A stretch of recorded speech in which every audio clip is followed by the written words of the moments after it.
everyone, it's Missy, and today I'm going to show you how to make this 9-patch block. It's titled the Japanese Lattice. I like to call it the flower lattice because I think the Japanese part came from using navy blue fabric with white fabric, but the floral design fabric really adds a nice touch to this geometric shape. This finished block is 18 inches square. It is made using 6.5-inch patches, and those patches are made up of 2.5-inch strips. The 1/2 inch is to allow for the 1/4 inch seam allowance for all the sewing that is done in this block. This block makes a great beginner project, especially if you want to do a small quilt. If you were to pair up these blocks next to each other, you have a beautiful geometric design, or it honestly looks like a flower lattice.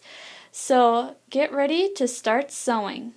For this block, we're going to use 2.5-inch wide strips, and they're going to be making like 2 different styles of patches in this block. So we only need to have one strip. Well, I'm going to say that this is going to be my color A. I have like a yellow background with the floral design, and this will be my color B, which is a purple.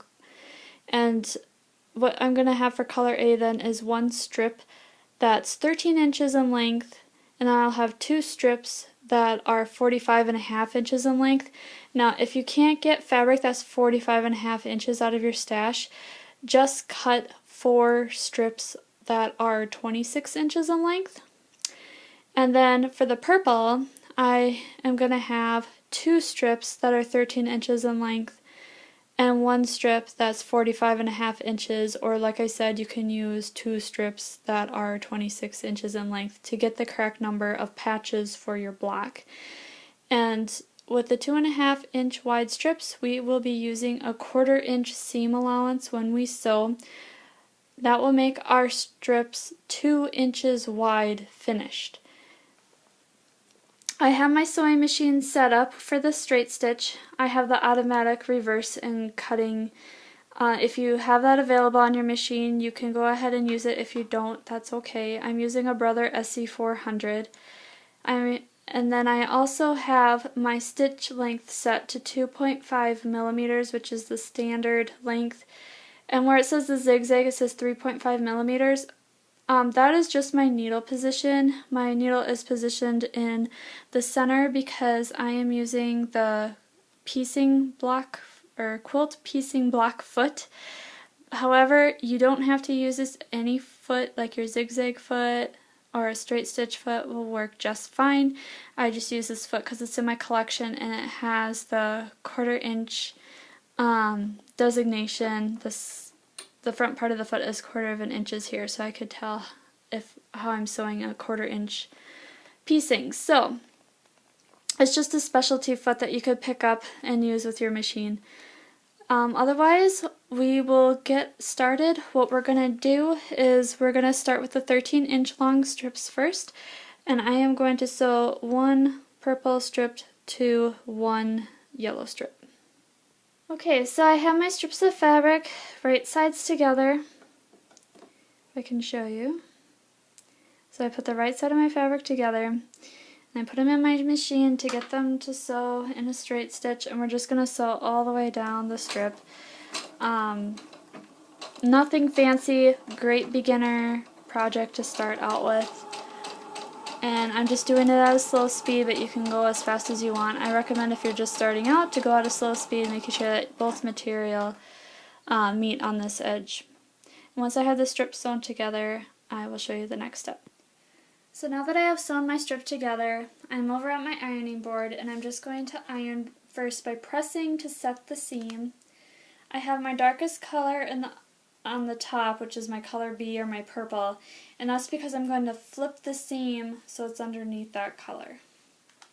So how to flip it is I open up the quilt piece, I just take my iron and kind of just fold over the fabric. And I just press, and this will now open up the seam, so that way I can sew on my next strip of fabric.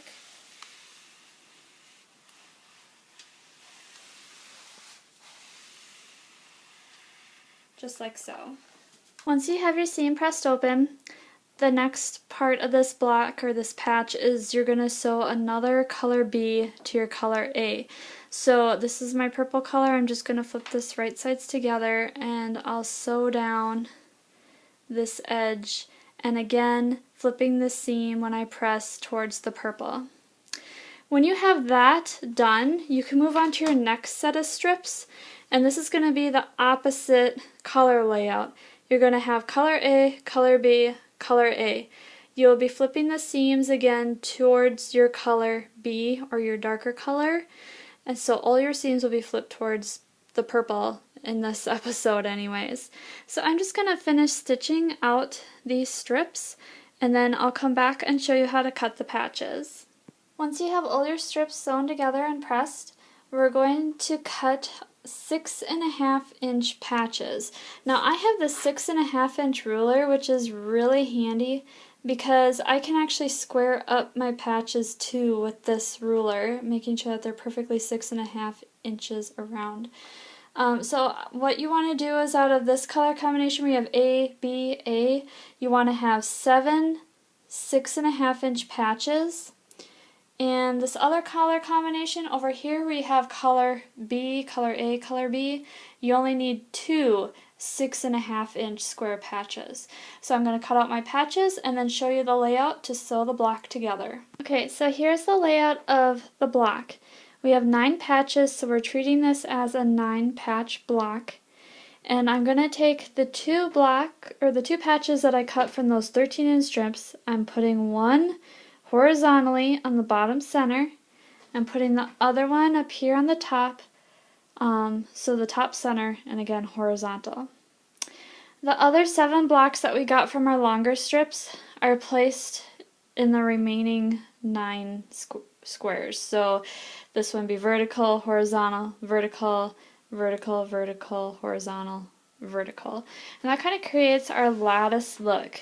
Now this block alone looks good, but what looks even better is if you put it in an entire quilt, because you're going to stack like another 3 on this side and you're going to have even more of a lattice effect. And so what we're going to do, we're just going to finish this block in this video, but I'm going to take and turn these blocks over on top of each other. I'm holding the camera with one hand, so they're not going to be perfect, but I'm going to try to get them squared up. And then this one.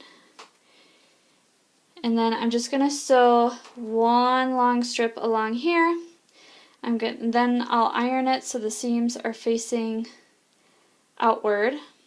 And then I'll sew those 3 blocks together. Okay, so I got these seams sewn together, and so all I have left to do is sew the rows together, and I have my finished block. If you have any questions, please let me know. Otherwise, thanks for watching everyone. Bye.